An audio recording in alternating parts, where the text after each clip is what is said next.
Most military veterans will live long, productive lives, but as they approach their final days, they sometimes carry issues related to their military service. At Hospice of the Foothills in Grass Valley, California, we are committed to helping veterans with those end-of-life concerns. But first, what is hospice? Well, hospice is not so much a physical place as it is a philosophy that begins by recognizing that sometimes it is no longer possible for the patient to be cured.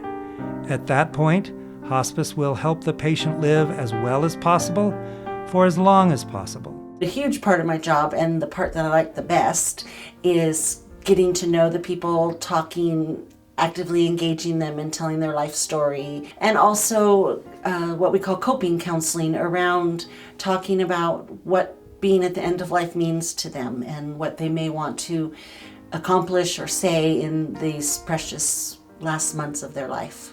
At Hospice of the Foothills, we honor veterans and we want to support them and listen to their stories if they have stories to tell about their experiences. As a nurse, I'm not here just to take a blood pressure and listen to the lungs, but I'm also here to listen to their stories. We ask every single person that we're admitting if they've served our country. I had a patient a bit ago named Joe Feld, who was a Pearl Harbor survivor, and he was a pretty cool guy. My name is Bob Feld.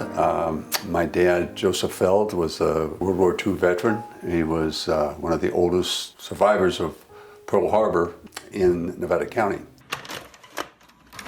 Well, Megan, I'll tell you, I joined the Navy in 1939.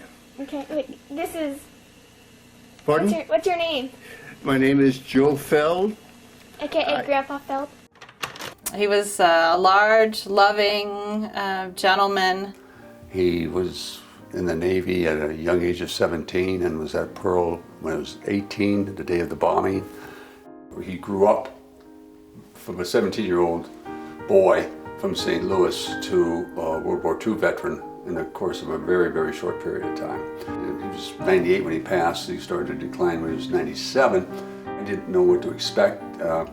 We didn't know what it meant. We didn't know what the impact would be on my dad when we told him that we were going to enroll him in hospice. I often say that my patients are not cured of their diseases that have brought them to the end of their life, but there's almost always a healing. What we received was an added level of care for my dad. One of the things that was a complete surprise was hospice offered to have a visit from their chaplain.